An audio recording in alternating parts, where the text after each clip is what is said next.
Τι είναι αυτό? Ένα σφουργίτη.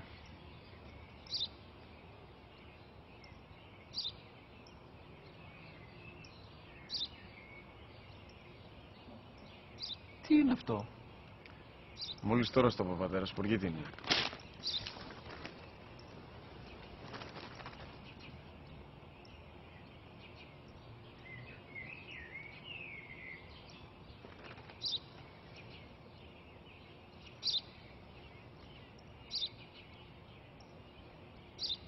Τι είναι αυτό?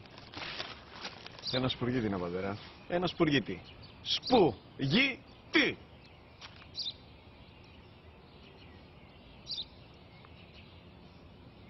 Τι είναι αυτό? Γιατί το κάνεις αυτό το πράγμα, μπορείς να μου πεις? Τόσες φορές σου είπα, είναι ένα σπουργίτη. Δεν το καταλαβαίνεις.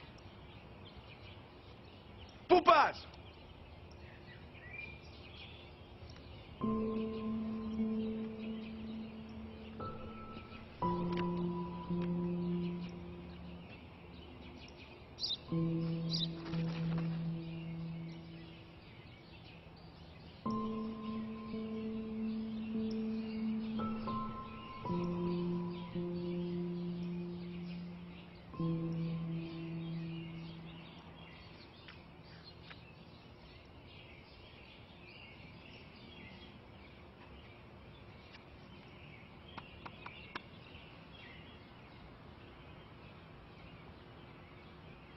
Δυνατά.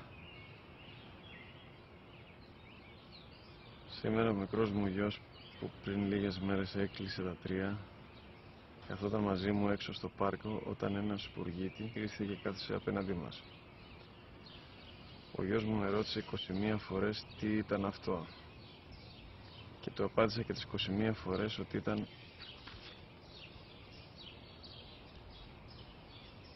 ένα σπουργίτη.